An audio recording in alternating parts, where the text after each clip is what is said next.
네, 안녕하세요. 저희 단체 이름 부르시기가 되게 힘드셨나 봐요. 저희 단체 정식 명칭은 사단법인 한국이주민건강협회 희망의 친구들입니다. 원래는 외국인 노동자 의료 공제 조합으로 99년부터 시작을 했는데요. 이제 활동 범위도 넓어지고 하면서 이름을 몇 차례 바꿨습니다. 근데 한국이주민건강협회, 그러니까 굉장히 좀 어렵고 뭐 하는지 잘 모르겠다. 그래서 저희가 조금 더 친근하게 다가가기 위해서 2012년에 또 희망의 친구들까지 붙였거든요. 그러니까 어떤 사람들은 이러다가 뭐 서수한무 거북이와 두루미 이런 식으로 가겠다고까지 얘기를 하는데, 저희는 하여튼 조금 더 한국에 있는 이주민들이 건강하고 그리고 권리의 주체로서 살아가는 데 도움이 되게 저희가 활동하는 단체이고요. 또 귀환한 이주 노동자들과 함께 본국 사회개발도 함께 하고 있는 그런 활동을 하고 있는 단체입니다. 그래서 크게 범주를 보시면 이주민 인권 단체, 그 중에서도 이주민들의 건강할 권리를 위해서 일하는 단체라고 이해를 해주시면 좋을 것 같고요. 저는 거기서 일하고 있는 상임이사로 일하고 있는 김미선입니다. 숙제 내주신 대로 이렇게 하려고 그러다 보니까 너무 조금 주류화 이런 게, 아직 이주민 이슈 자체가 우리 사회에서도 여전히 소수자 이슈고 이래서 뭐 그렇게 되면 좋겠지만, 어쨌든 지금 저는 이렇게 3가지 정도로 해서 좀 내용을 진행을 하려고 하고요.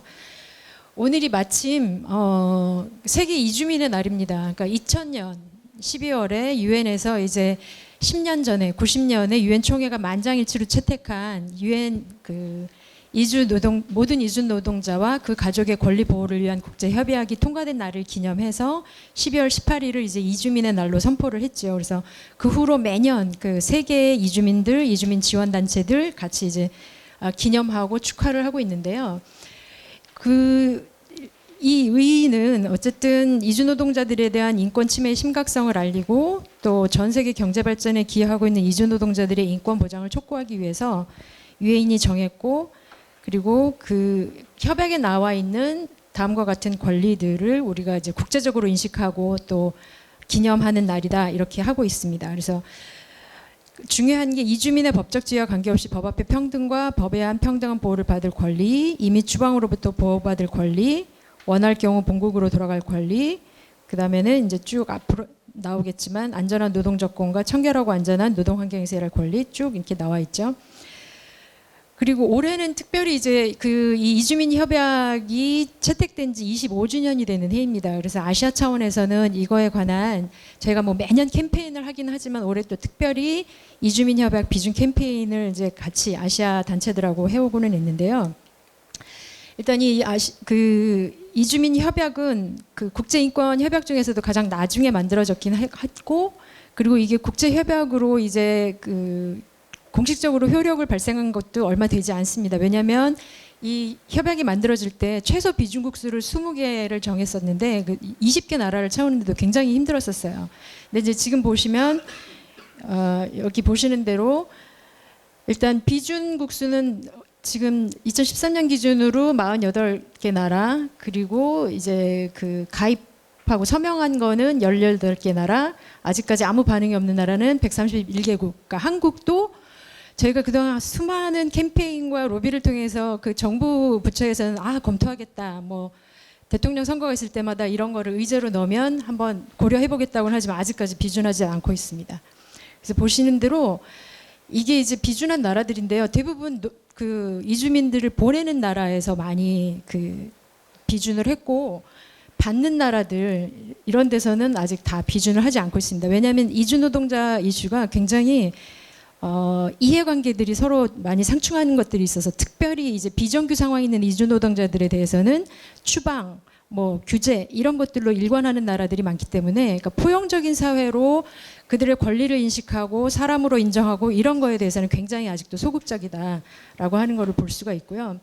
뭐 이런 양상이 최근에 이제 난민 문제 때문에 약간 바뀌기는 하지만 여전히 그렇다는 것이고요.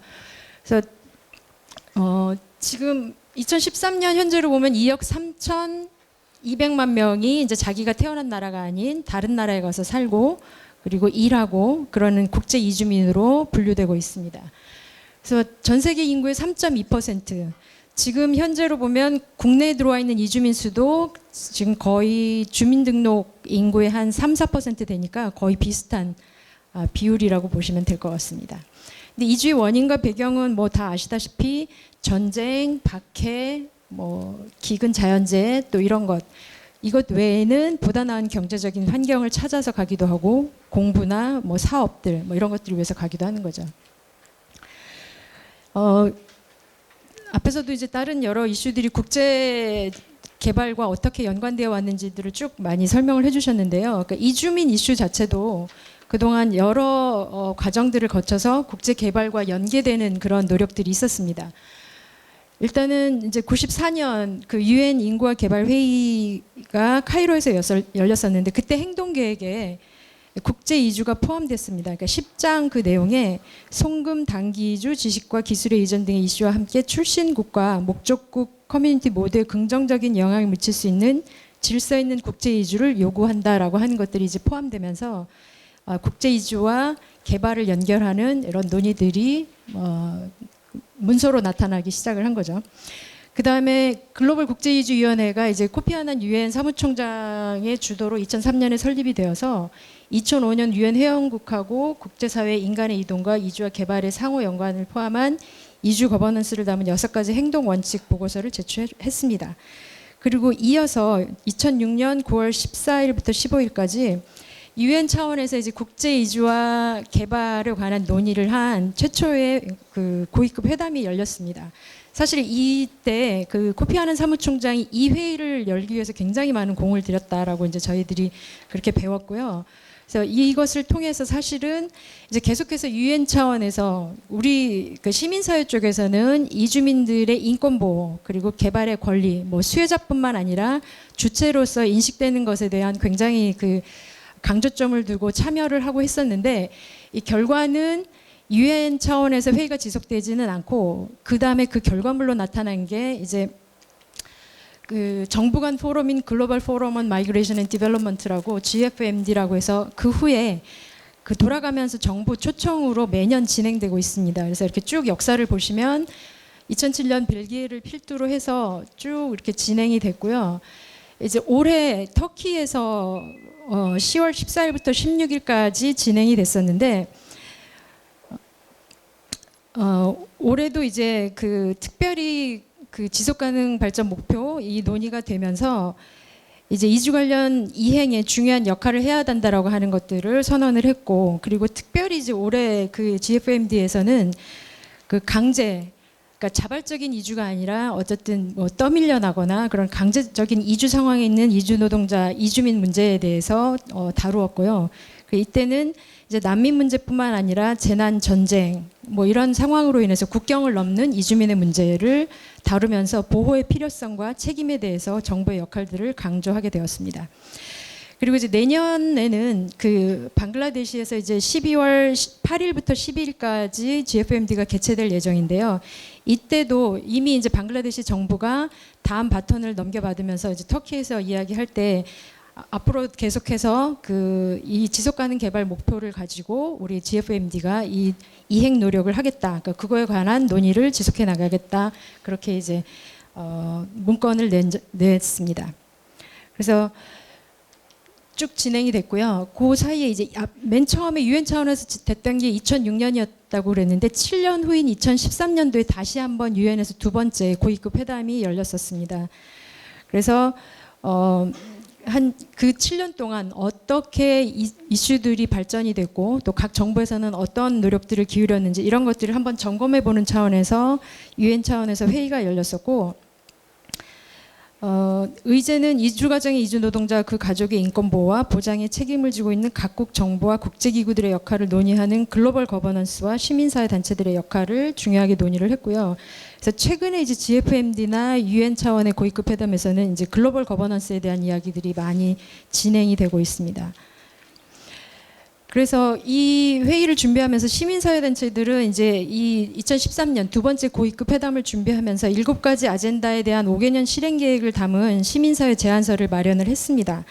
그래서 그 담긴 7가지 아젠다는 이주 노동자 송출업체 규제, 재난과 고통에 처한 이주민, 2015년 이후의 개발 의제, 이주 노동자 노동권, 이주 여성의 권리, 국내 입법, 기구적 결합과 글로벌 거버넌스 이렇게 이야기를 했고 여기에 따라서 최근에 그 아시아라든가 그러니까 국제적인 네트워크 차원에서 제일 열심히 하고 있는 게 사실은 송출 규제와 송출 개혁입니다. 그래서 이거에 관한 회의들이 지금 계속해서 시리즈로 열리고 있고 그 핵심은 과도한 송출 비용을 어떻게 없애고 그리고 민간 개입이 된 그 송출 업자들의 어떤 그 인권 침해 이런 것들을 방지하기 위해서 정부 간 협력을 통한 그 인력 송출을 어떻게 그 촉진할 것이냐 이런 것들이 가장 중심돼서 지금 논의되고 있습니다. 그리고 2014년 6월에 309개 전 세계 시민사회 단체와 네트워크가 공동 서명한 이제 스톡홀름 의제라는 것을 발표를 했는데요. 이 스톡홀름 의제는 이제 그동안 논의되었던 2015 이후 개발 의제와 관련한 시민사회의 입장을 발표한 문서입니다. 그래서 여기에서는 가장 핵심적으로 논의된 것이 모든 정부들이 사람 중심의 인권 옹호 책임을 준수할 것, 그리고 노동 이주의 근본 원인과 이주민 공동체 탄압에 대해 문제 제기할 것, ILO 노동 기준을 준수하고 모두에게 차별 없는 적정한 노동을 지지할 것, 그리고 출신국이나 체류 자격에 관계없는 의료, 주거와 사회보장 등 사회보호 권리를 보장할 것, 그리고 끝으로 본국 기회 부족으로 인한 불가피한 이주가 아닌 노동 이주가 선택이 되도록 할 것.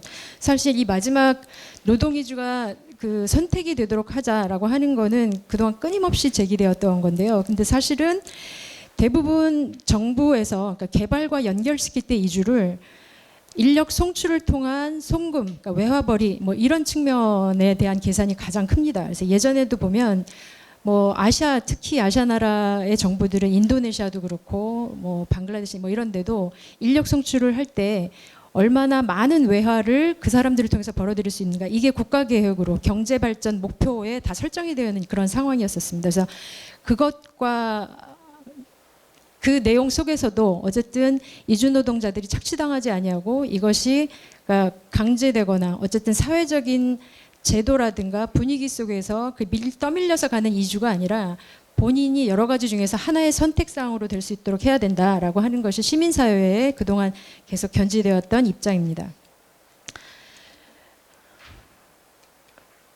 그래서 이제 그 지속가능 개발 목표를 논의를 하면서 이주 관련 내용이 왜 들어가야 되느냐, 그러니까 이주민에 관한 이슈가 왜 중요하냐라고 하는 것을 시민사회가 좀 정리를 한 건데요. 일단 인구의 측면에서 그렇습니다. 아까도 말씀드렸지만 지금 전 세계적으로 2억 3,200만 명, 전 세계 인구의 3.2%가 이주민으로 살아가고 있고 그리고 이 중에서도 그러니까 난민 포함 이제 본국을 떠난 사람의 숫자인데 이 중에 절대 다수가 이주 노동자라고 일하고 있다라고 하는 통계들을 보면서 어쨌든 21세기가 이주의 시대다라고 많이 이야기를 하고 있지 않습니까? 그래서 이주민들은 어디에나 있고 어디로든 이동하며 어디에서나 다양한 방법으로 발전에 기여하고 있다. 이런 측면에서 그러니까 이주 관련 내용이 반드시 포함돼야 된다. 이제 이런 입장이었고요. 그다음에 경제적인 측면에서도 그런데요. 이주민들은 일자리를 만들고 일자리를 찾고 그래서 결국은 경제 활동에 다 관여를 하게 되는데 예를 들어서 미국과 영국의 회사 중 7분의 1이 이주민에 의해 시작되었다라고 하는 통계가 있습니다.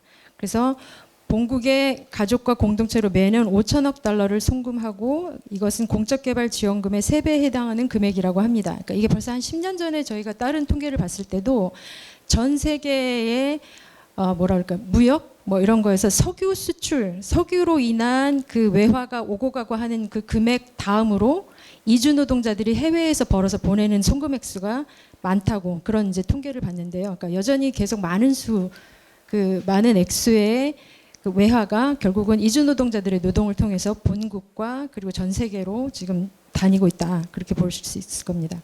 그래서 이주민들은 이 송금액의 4배 정도 액수를 사용하거나 저축한다. 이렇게 나와 있고요. 그다음에 인권의 측면에서도 중요한데요. 그러니까 인권과 다양성은 긍정적인 사회적 재활뿐 아니라 지속 가능한 개발에 기여하기 때문에 그렇고요. 국제인권법과 국제노동기구의 기준에 따라서 이주민과 그들의 가족을 포함한 모든 사람들의 정치적, 경제적, 사회적, 문화적 그리고 시민으로서의 권리에 대한 인식 발전을 평가할 기회를 제공하기 때문에 이주가 중요합니다. 그리고 보편성의 측면에서 보면 뭐 앞에서도 다 말씀을 해주셨지만 새천년 개발 목표가 대부분 개발도상국을 대상으로 한 반면에 지속가능 개발 목표는 모든 나라를 대상으로 하고 있죠. 그래서 이 지속가능 개발 목표가 현재와 미래 세대를 위한 범지구적 복지를 보장하기 위한 공동의 노력이고, 또 진정으로 보편적이 되려면 이주민은 각 목표, 그러니까 우리들이 그동안 이제 열심히 앞에서도 설명을 해주셨던 교육의 접근성, 건강, 양질의 일자리, 인간 안보, 뭐 국제적인 파트너십 이런 모든 것에 다 고려 대상이 되어야 된다. 이렇게 이제 정리를 할 수가 있겠습니다.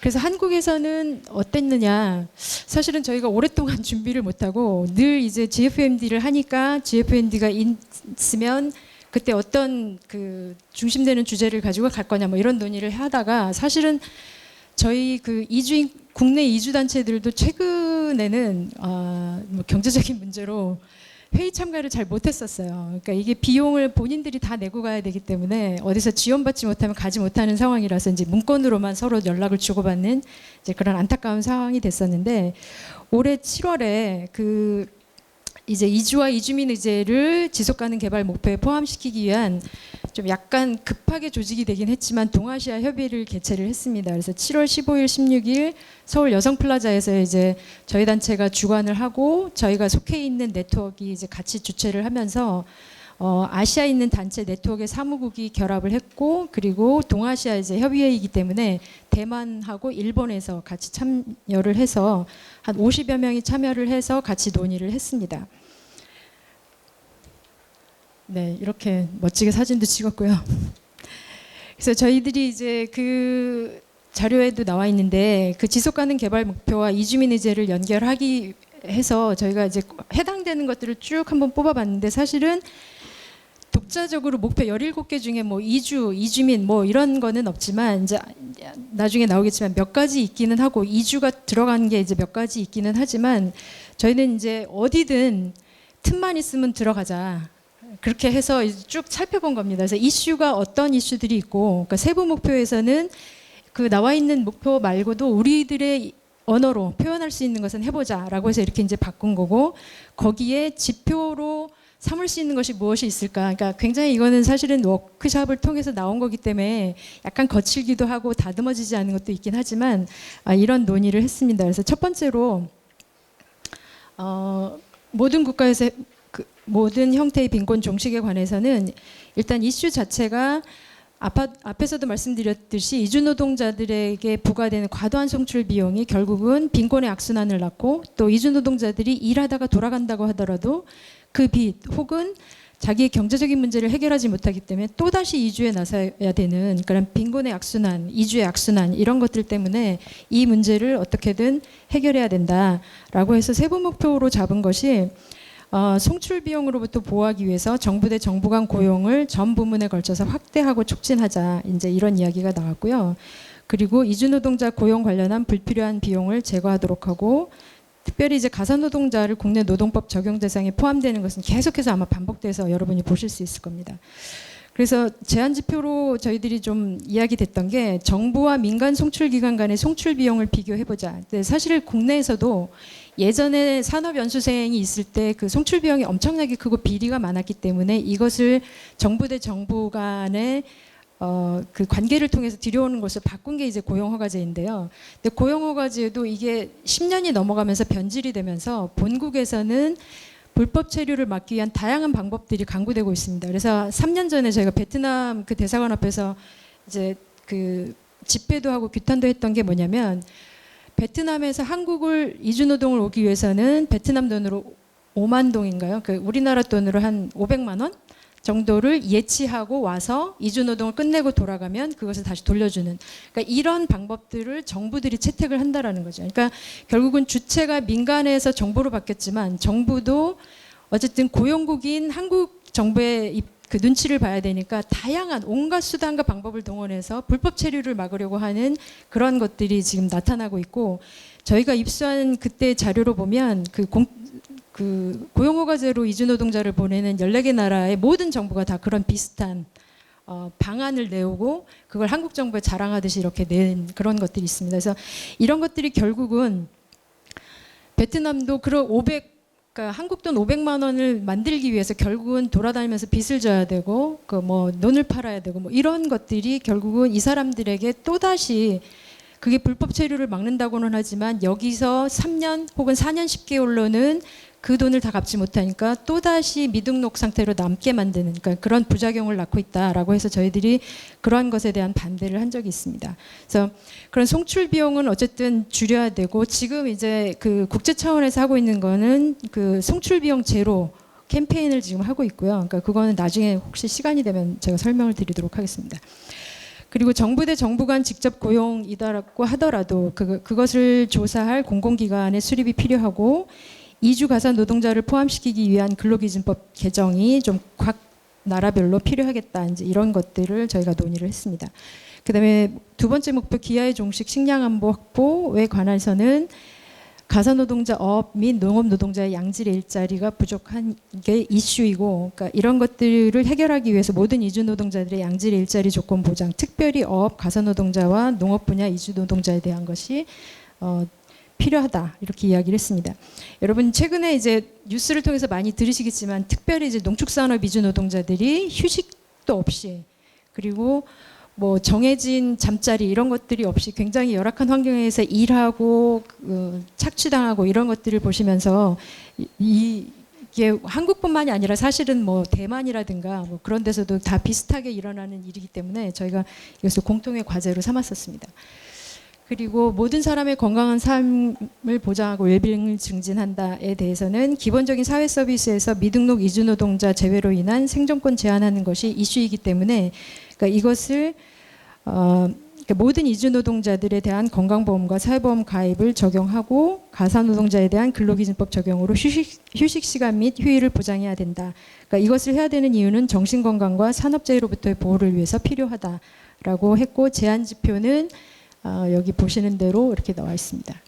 취약계층 이주민과 이주민 가족을 위한 복지예산 편성과 실행, 그리고 체류 자격과 관계없이 이주 노동자들이 응급의료와 의료 서비스를 받을 수 있도록 기존의 건강관련법을 개정하자.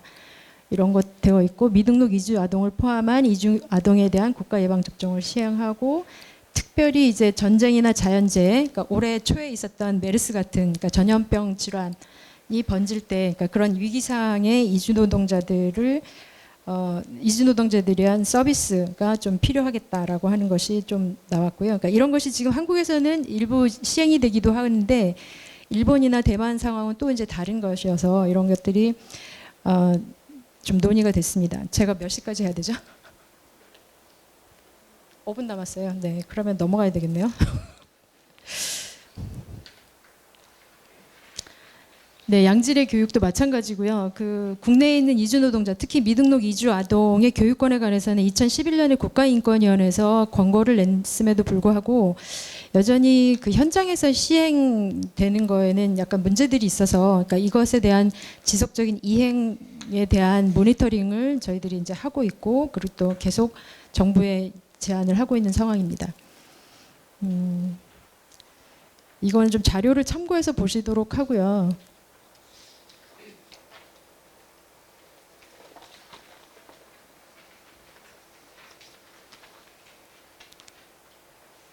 네. 특별히 여기 요거만 하나 말씀드릴게요. 그 국가 내 국가 간 불평등 완화 여기에 이제 10포인트 C로 나와 있죠. 거기에 2030년까지 이주 노동자 송금 수수료 3% 이하로 줄이고 그리고 과도한 송출 비용에 대해서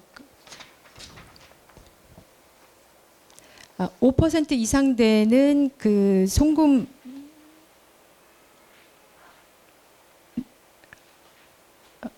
송금에 대해서 이제 그 규제하는 뭐 이런 것들이 이제 나와 있는데요.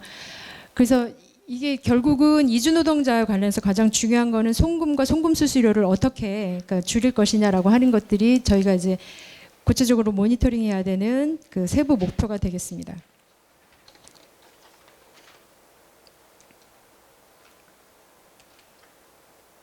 네, 여기는 그냥 자료 보시고 넘어가도록 하고요.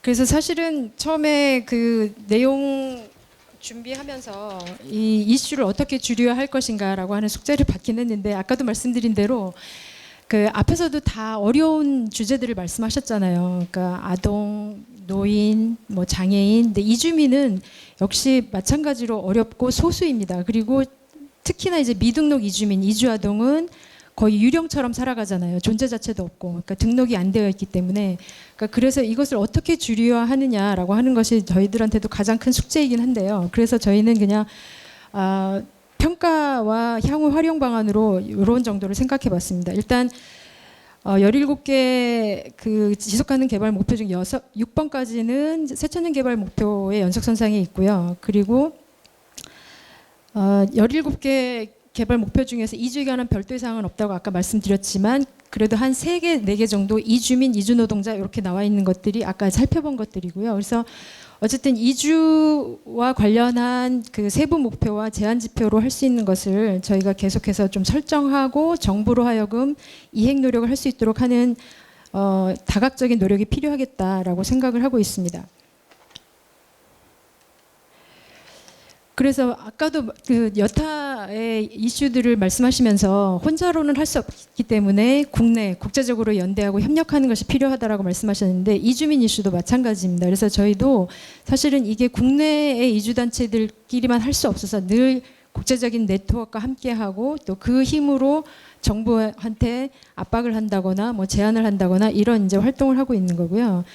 특별히 이제 이주 이슈를 유엔 개발 관련 이슈들, 그러니까 빈곤, 건강, 성평등 발전을 위한 금융, 지속 가능한 발전, 미래 발전 목표들과 연관 지원과 동시에 끊임없는 인권 옹호 활동이 필요하겠다. 왜냐하면 아까도 말씀드린 대로 이주와 개발을 이야기를 할 때 대부분의 정부들은 개발에 더 초점을 맞추고 어쨌든 그 수치로 드러나는 어쨌든 결과들 뭐 이런 것들을 많이 보지만 결국은 시민사회들이 보는 것은 사람이 움직이고 있고 사람이 어떻게 변화하고 있고 그래서 개발의 수혜자일 뿐만 아니라 개발의 주체로서 이주민이 어떻게 동력화될 수 있느냐라고 하는 것을 저희들이 보고 있기 때문에 그런 것이 굉장히 중요하고요. 그래서 여기 예를 들은 이제 귀한 이주노동자의 본국 사회개발 참여 이것이 저희가 속해 있는 국내 네트워크에서 2003년부터 귀한 이주노동자들 공동체에 함께하는 본국개발 사업입니다. 그리고 저희 단체로도 2006년부터 네팔에 귀환한 이주노동자들과 함께 그러니까 교육, 의료 개발 사업을 같이 지금 10년째 진행을 하고 있고요. 그러니까 이런 것들이 결국은 이주와 이주민을 매개로 한 개발이 양국 사회를 어떻게 변화시키고 특별히 이제 본국 사회를 개발시키는가 어떻게 변화시키는가라고 하는 점에서 굉장히 중요한 실천 방안 중에 하나가 아닌가 생각을 하고 있습니다. 그리고 저희는 아까도 말씀드렸듯이 이제 매년 정부 간 포럼인 GFMD가 열리기 때문에 그러니까 거기를 활용해서 이 개발과 이주민 의제를 계속해서 전달하고 개입하는 노력을 하고 있습니다. 그래서 지금 이제 앞으로 우리들이 해야 될 게 그러니까 국내 및 그 동아시아 차원의 세부 목표와 지표를 다시 한번 확인을 해야 되고요. 그리고 가장 중요하게는 이제 오늘 와서 여러 분 만나 뵀던 것처럼 이렇게 다양한 다른 그룹들, 특히 이제 소수자 그룹들하고 어떻게 연대할 것인가라고 하는 것이 이제 저희들한테 숙제로 남아 있고, 그리고 이 지표 개발에 그러니까 주도적인 정부기관이 어디가 있는지, 그리고 누구와 이야기를 할 수 있는지, 그러니까 우리를 지지하고 연대할 수 있는 정부기관이나 여타 뭐 학계라든가 뭐 이런 데는 누가 있는지 이런 것들도 저는 아직 모르는 것 같은데 다른 분들은 다 아시겠지만 그래서 이런 것들도 조금 더 확인하는 작업이 이주민 그룹은 필요하겠다라는 생각을 하고 있습니다. 그리고 더 중요하게는 이제 이런 모든 활동을 자세히 기록해서 앞으로 우리가 더 연대하고 협력할 때 이런 것들을 잘 활용할 수 있는 자료로 남기는 게 좋을 것 같고요. 그래서 여기까지 말씀을 드리고 마치도록 하겠습니다. 네, 고맙습니다.